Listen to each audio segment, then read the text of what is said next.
We have Shawn Pethel and Tyler Matthew on the Nothing to be Done, and Bob Harwood and Shawn Nevins on the Something to be Done. So CJ and I will be timing. You have about 5 minutes? We'll let you know by 4 minutes. 4 minute gong, and 1 minute, you're done.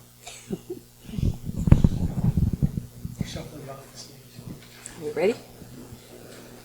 So I invite whoever wants to go first. Okay, go ahead, Shawn. Do I have a... Oh, yeah. Can I just talk? Oh, yeah. Thank you. Obviously something to be done. All right. Now it's probably going to be a big... Leave the mics on. I will leave the mic. I will leave the mic on. So there's something to be done. The smart answer is, well, of course, we're all here. We all must at some level believe that there's something to be done. Everyone who truly believes the opposite point is not even showing up. Right? That's the funny part. What do I have to go on to take up any position other than my own experience? And my own experience tells me over and over again that if not for doing something, anything, whatever I feel is the best that I can put forward, if not for that, nothing but the same is going to happen. And the same is not working for me. So there's got to be something that will help. And that, of course, feeds into probably what the other side of this argument would say is perpetuating work and effort and looking and believing that out there somewhere is an answer, that something in me is wrong, etc., etc. And I would put forth that there is something that is wrong is a word that's really looked down upon these days, but there's something that is, there was a book that talked about crooked and straight, and it used the word crooked rather than wrong. There's something that is just obscuring. Something that I'm not seeing clearly. And what is it in me that is that shade? What is it in me is that noise that's covering up the truth that I can almost feel and taste and hear. Always there, never changing, yet somehow I can't quite grasp it, can't quite feel it. So I got to do something. Even if that something is learning to relax or step out of my own way or allow the things that maybe Rose would bring up between us at this point, that there's some art of doing without strangling.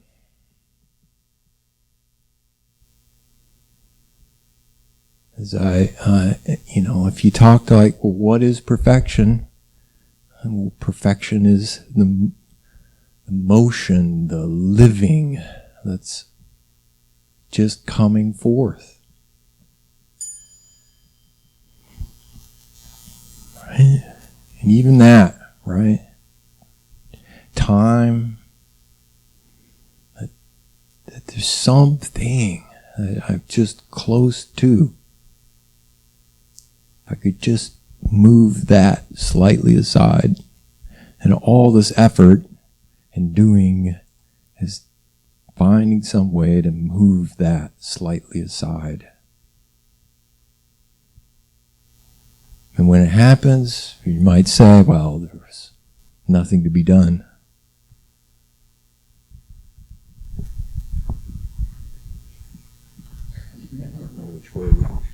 Thank you, Shawn. Yes, Shawn. We want to continue.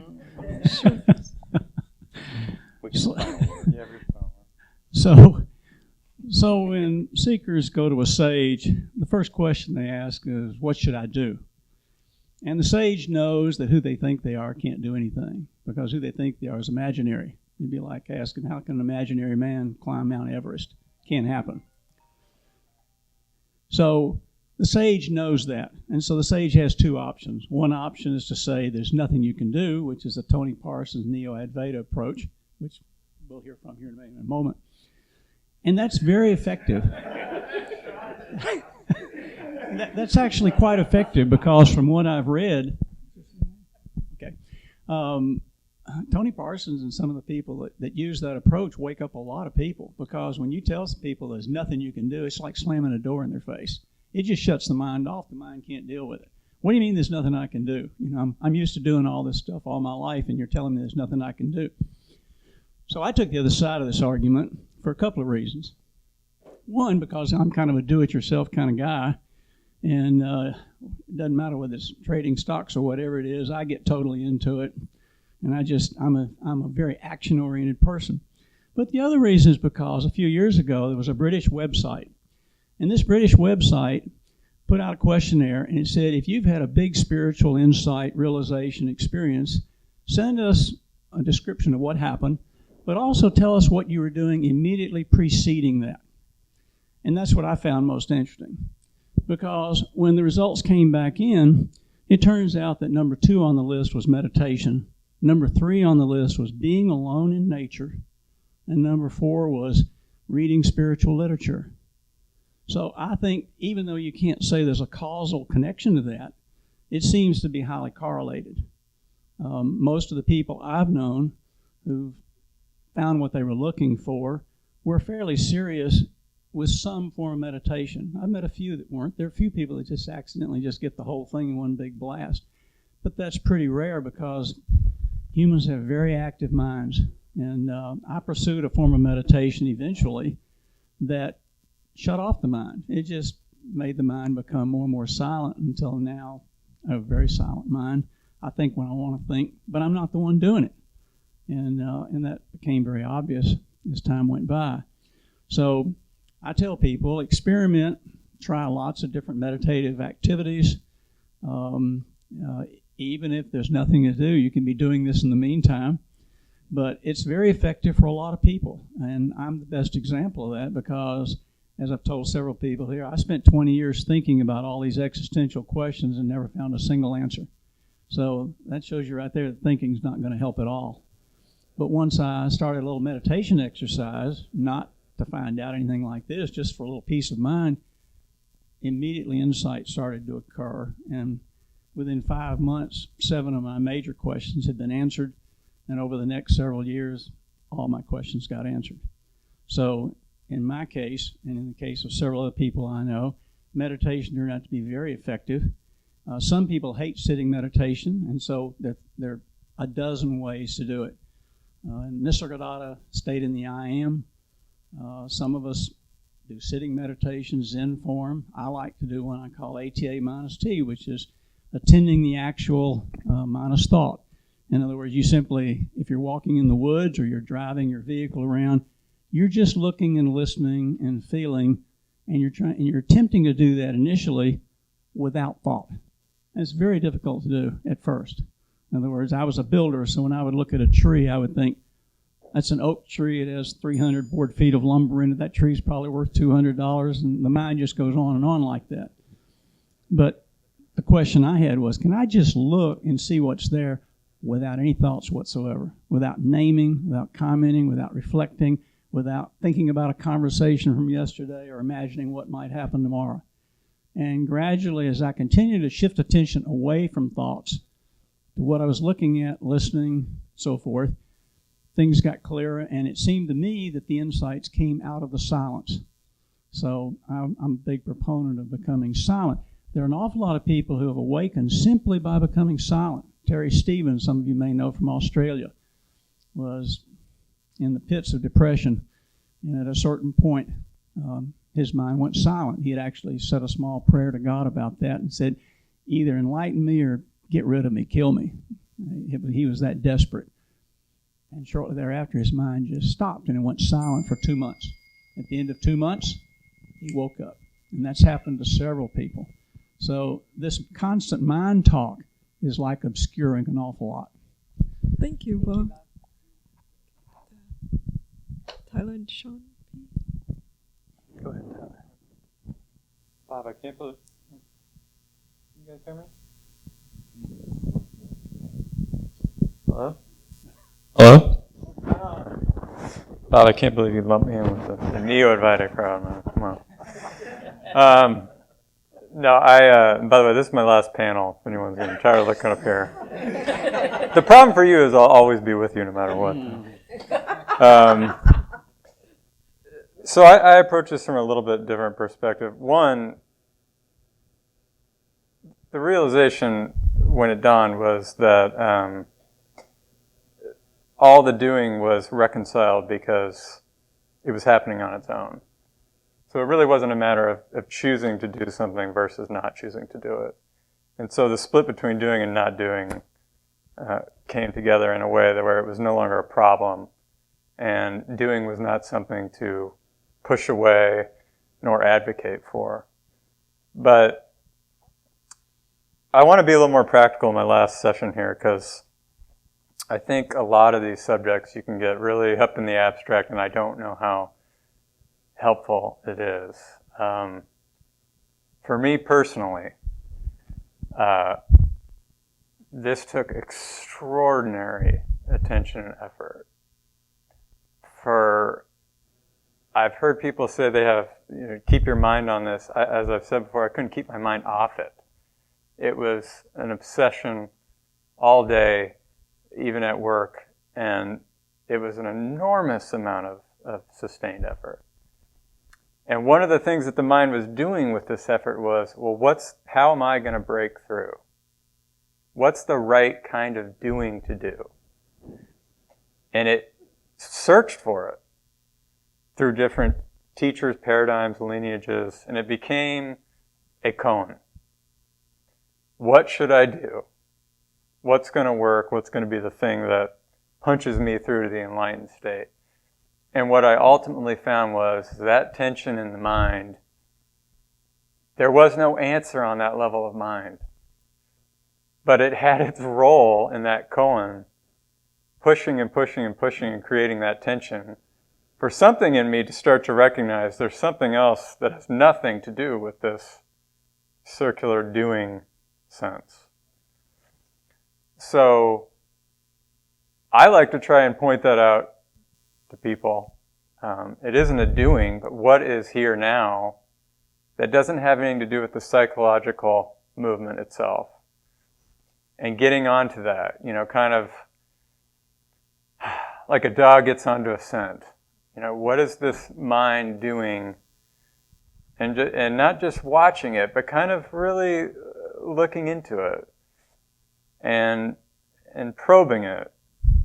And to me, that it didn't feel like a doing. It's not I'm trying to do this to get to another place. It's just an honest looking at what's arising. What is this mind saying? Is it true? And what here has nothing to do with what's going on in these thoughts? Can I start to intuit that, kind of feel into that, later on abide as that? And so that's what I point out. But I would never tell anyone not to do anything. And I would never tell anyone you must do something. But I can just testify that this has been an extraordinary amount of effort and doing. And it had its place. There's just no way around it. For me, there wasn't. So that's really what I have to say about it, and hopefully it's helpful. I don't know if it is or not, but it's not. This wasn't for me something of, oh, you aren't there anyway, so don't worry about it. I don't think that's a successful recipe, although I guess it could be for somebody. Thank you, Tyler. And Shawn P. So the statement is, there is nothing to be done. If as a seeker that generates a reaction in you, a negative reaction, makes you uncomfortable, that's good news. That means there's something there. There's something you might get an insight with. And it makes sense that there's something there to that statement. Around here we talk about enlightenment. We talk about our question being discovering what we are. Well, what do we think we are? And the answer to that is usually the small s self. And what is that small s self? It's the thing that is always trying to get bigger, to acquire, to defend what it has. It's always under threat. It's always trying to control outcomes.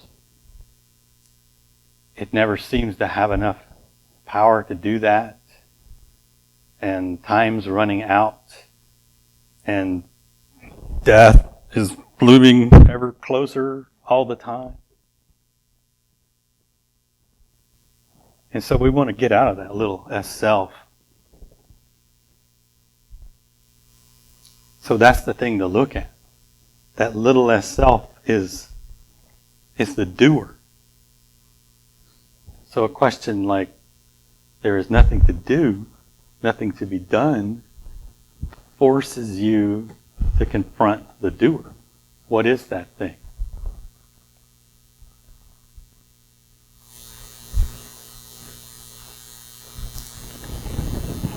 So you can use this question. You can use it by bringing it up and seeing, does it have any truth in different situations? You can start, it might be very difficult to attack directly, but you can start around the edges a little bit. Like you can think about how maybe you don't have to do anything under certain circumstances, like reactions, like the self-defending itself.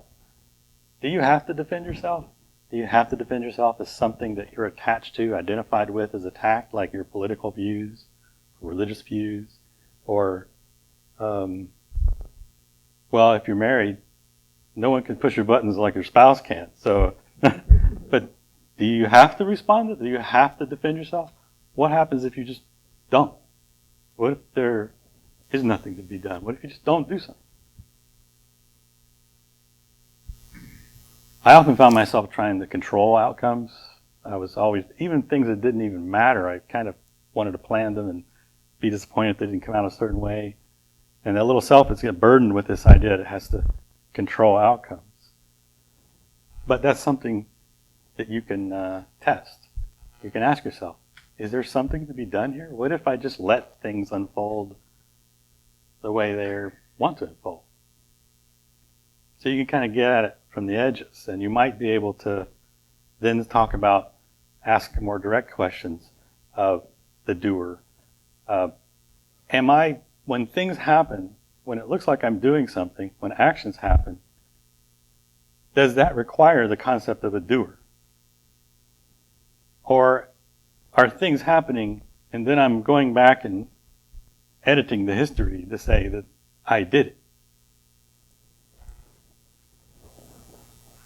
At lunch, someone brought up a word, the not doer. And that got me thinking, was it you? The not doer.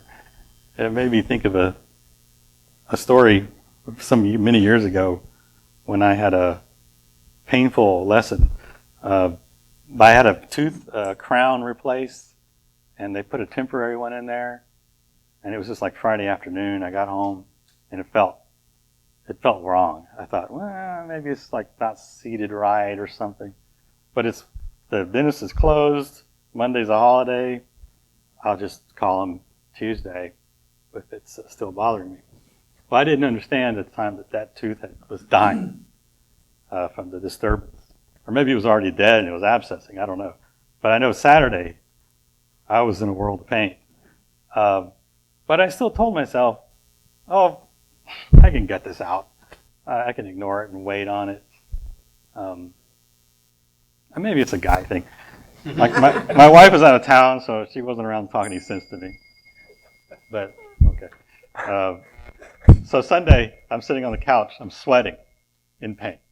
And I'm still telling myself, I can get this out. I don't need to do anything about this. And then I just stood up. And I started, like, walking. And I got in the truck and I started driving. And there was a pharmacy, and I pulled in there, and I bought some little ointment for toothaches, and I'm in the truck doing this, and it's not working, and then I'm driving again. And I don't know how on a Sunday, but I found somehow a dentist that was open. They had no clients, and he was standing there in the doorway. And, but I realized I wasn't doing it. You know, I was something else took over and said, "This guy, he's not playing along. We're gonna." I'm glad you got your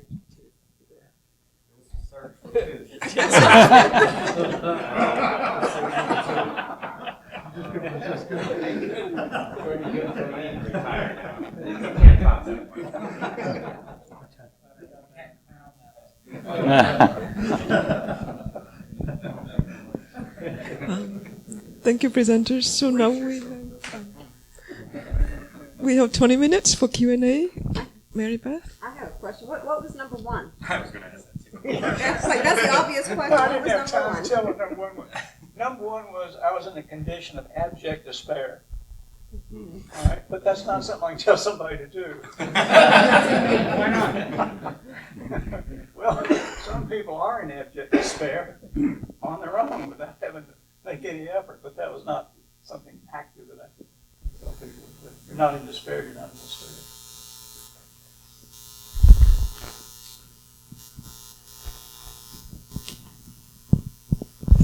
Yes, please. This is mostly for Tyler, but really anyone can take a look at it. I'm trying to get at something, so I might, I'm trying to get at something. You mentioned a time kind of moving beyond the thinking process of trying to figure out the right action. How can I get through all this? And then something eventually you said that kind of quieted down. And there's a term we've had in TAT here, which I think about as well, which is Rose talked about getting vaccinated for higher or different states of consciousness, kind of having to get used to it. So I'm curious if there was a process of getting used to a state beyond that kind of attachment to thinking, that level, and if you could talk about that a little. Yeah, I've never heard anyone say that, but I kind of like that. We may have to retire that word. Yeah, for me, I had started to see I couldn't answer that question on the level of thought. But I was never going to come to this is the right doing to do, or that this is the causative factor that's going to work. And with that seeing more and more, I had already recognized that there was something about me that was already kind of eternal, not kind of is. So I'd kind of moved back here. But I was back here, but that was no way, shape, or form seeing through the sense of a separate identity, a reference point. So, and that lasted for 2 years. Just resting back there more and more and more in a relaxed state, abiding as that, intuiting it, feeling into it. So, yeah, maybe, I like that. I don't know exactly what he meant by that, but I could see how someone could describe it like that. It was just becoming obvious on the level of thought, there was no answer. It's like Einstein, you can't solve a problem on the level of the problem. It wasn't, It wasn't going to yield the right answer. And I watched insanely for years as the mind flipped back. No, do the, and I'd be okay for a day. And then, no, I mean, it was like watching an insane person for a long time. It seems the mind that wants to act, that conditioned one that's always grabbing for something to do correctly, like for me anyway, it's going back into that abiding, as you're saying, in that quiet space. That's almost like the conditioned mind that wants to grab stuff. It's like, no, that's the wrong direction, don't go there, you know? And so I guess just like, I don't know how you like calm that part down, but kind of getting used to it. It could take time.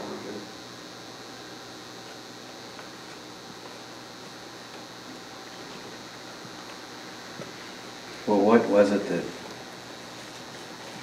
removed the delusion of? Well, in the personal unfoldment, as I've said a few times, just resting back there, being still for a few years, I think severing more and more thoughts and concepts related to self-identity.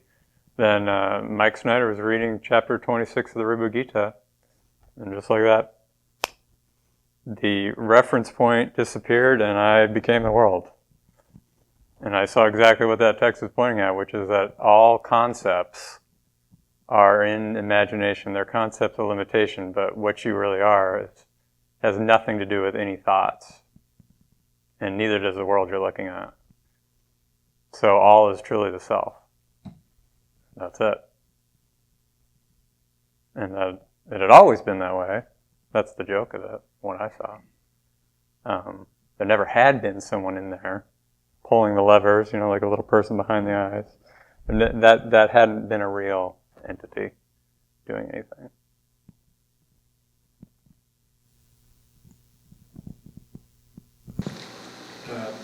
Tyler, I was curious, you said earlier that you can remember putting forth all of this effort. It took so much effort.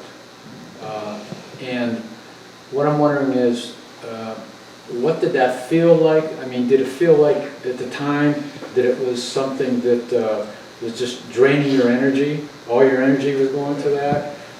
Was it something you sensed only afterwards, intermittently, or you came to kind of a realization that was the case, and that was...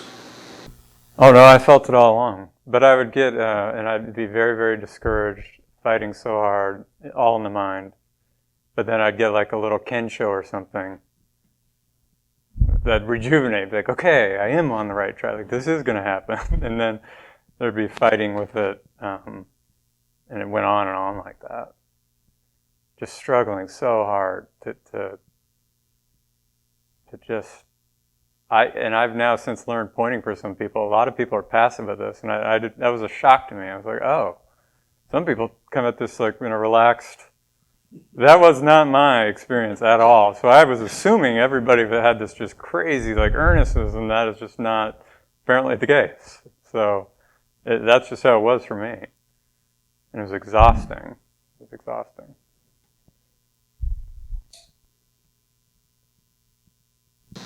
I'd like to come back to a couple of things I'd like you guys to comment on that I was thinking about. Is that first one was, I can't remember who it was, some Chinese guy who was big many years ago. And he said, what you have to come to, he talked about work, I think you guys probably know who this is. He was always talking about futurism. He was always talking about the danger of futurism. Because as long as you can keep imagining in the future that something's going to change, and he said, what you have to do is come to the point where this is absolutely as good as it's ever going to get. This is it. And Alan Watts, this is it. Nothing's going to change. This is it. And in that sense, because I'm a big believer in doing, but in that sense, when you get to that place where you're completely locked up, it's almost a non-doing thing. So I think maybe you guys could comment on that. The other thing is thinking about Richard Rose. Getting back to your point about Mr. Rose taught despair. Yes. Because when I came to the conclusion that Mr. Rose's real title was Head Disillusionist. He even said at one point, I don't have it in my book, but he said, I'm talking about people expanding their consciousness. He said, they're sort of get a big and big balloon. He said, I'm the balloon's worst enemy. I'm a pin. And I always think about that because in the English language, it has such a negative connotation to disillusion.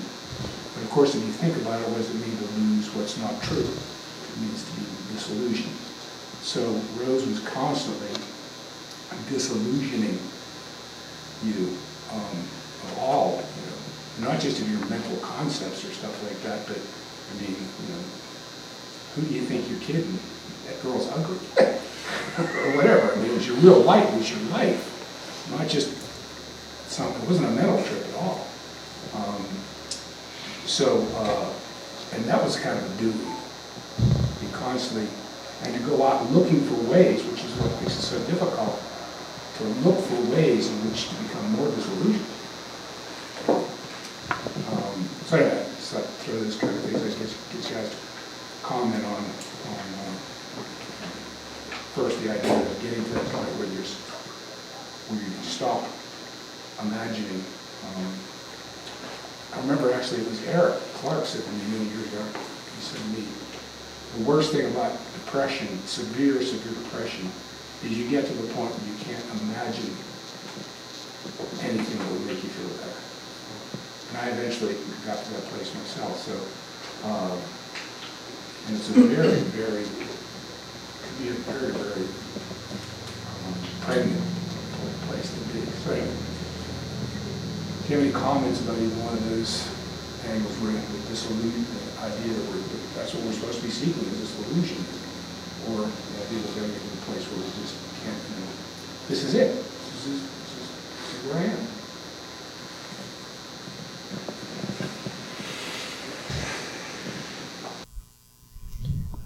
I think that collective sigh was the recognition that what you just said is yes.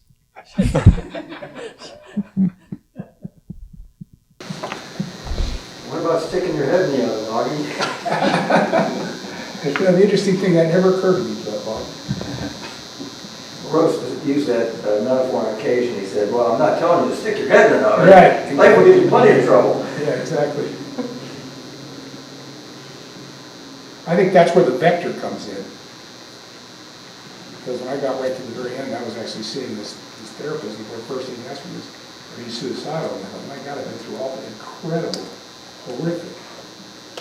And for two and a half years, yet it never occurred to me once to either take medication or to commit suicide. And when I thought about it later, I said, the only thing, that's Rose's vector. When you've got a vector, Rose said, a vector is like a runaway train. There's so much steam behind it, and even when it sees that the bridge up ahead is out, you can't stop it.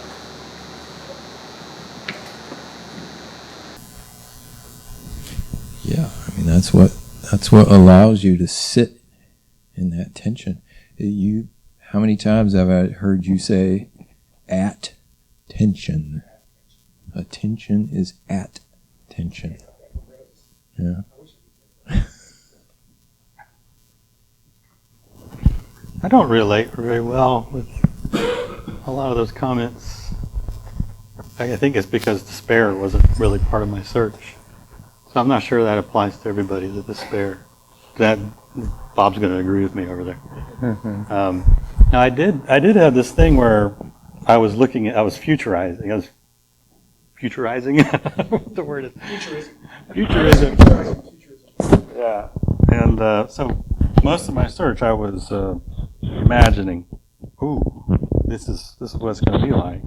And I often had this issue where I would feel like I'm making progress, and I would think, oh, I'm getting to the end of this thing. I'm almost there. And it'd be like a road, and there's an ending to it. And I'd get there, and it was like more like a turn. And then I'd take the turn, and then the road would disappear, dwindling perspective. I'd be like, oh, it's like, there it goes again. I was always anticipating what might, am I there yet or not? But I did notice toward the end that fell away from me, and I believe it fell away is because I realized that seeking, doing that, there was that vector, but that vector was just there. It would never go away. I would always want to know what the truth was. And I did not need for there to be something coming up to anticipate, because that it didn't depend on that. I would always want to know, no matter how far that road seemed to be, there would always be that drive to get an answer. And toward the end of my search, it just fell away. The intention to want an answer didn't fall away, but that futurizing fell away. It was just replaced with, I know what I want. I'm doing all I can do about it. And if I never get enlightened, that's fine, because I'm doing what I have to do right now. Yeah, I had something similar happen because when you solve a lot of koans in Zen, you feel like you're making progress. You know, you're answering the questions, you're solving a lot of these issues that you wondered about. But I got to a certain point where I tried all kinds of different strategies and so forth, but I couldn't seem to break through. And I went to see a Zen master in Nashville. And by that time, I had come up with a new strategy. I had thought, oh, well, deep samadhi is the solution. That must be what leads to enlightenment and what I want to know. And I went to see this guy, and I said, so I just want to know, is samadhi the key to enlightenment? And he said, absolutely not. And it was sort of like saying, there's nothing you can do. It just sort of, and I had been seeking for a long time, so it's sort of like I accepted what he said. And I thought, okay, I have no idea what to do next. And I'm sort of exactly like what Shawn was saying. I just sort of gave up at that point of any strategizing toward the future. And I thought, I can't do anything other than what I'm already doing. I already had this meditation practice that I enjoyed, and I was already doing that all the time, taking hikes in the woods and doing this ATA minus T. And intuitively, I had the sense that I'm almost sure this would lead to what I want to know. But if it doesn't, that's okay. If it takes 1 million years, 5 million years, it doesn't really matter. I have no choice but to just keep doing what I'm doing. So it's almost identical to what he's describing. So in a certain sense, you could call that surrender or giving up, or you're not actively doing anything other than just what you've already been doing. It's sort of an acceptance of just, this is it. You know? Tyler, would you like to comment? No, I go with that. We have about 4.5 minutes. Any other questions?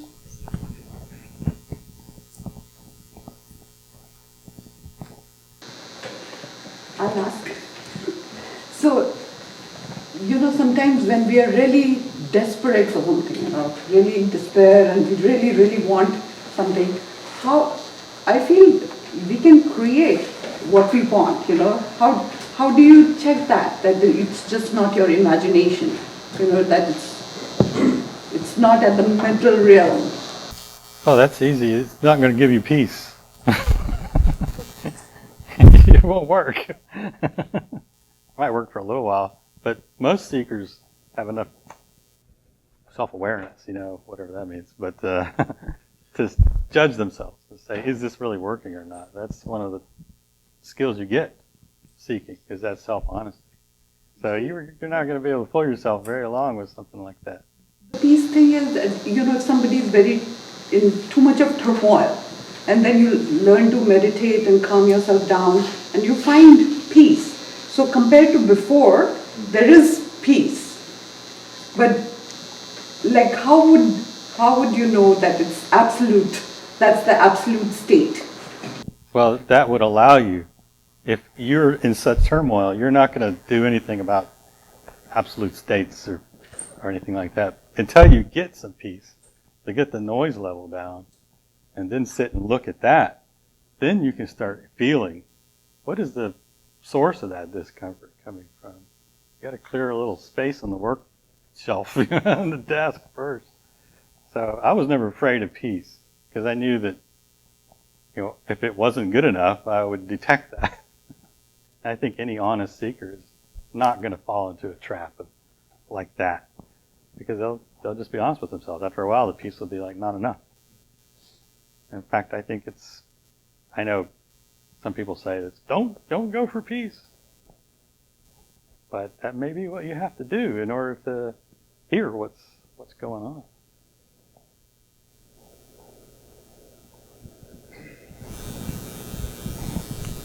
Tyler, Shawn, and Bob, do you guys have anything to respond to? How do you know you're not deluding yourself? Oh, there's never any doubt about that. No, you know if you're free, you know if you're at peace, you know if you're a happy camper. There's never any doubt. And when you see what you are, and you know this, but when you see what you are, you get the whole bit.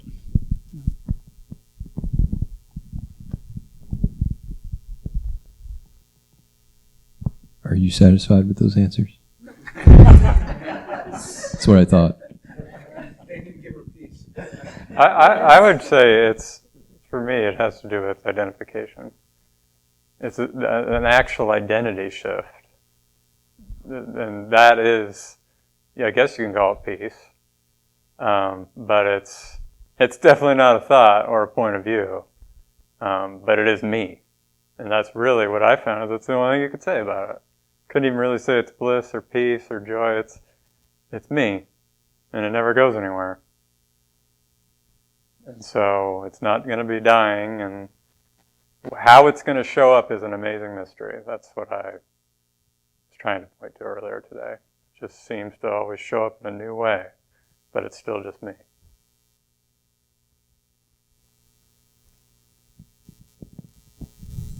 Are you satisfied now? I wasn't looking for peace.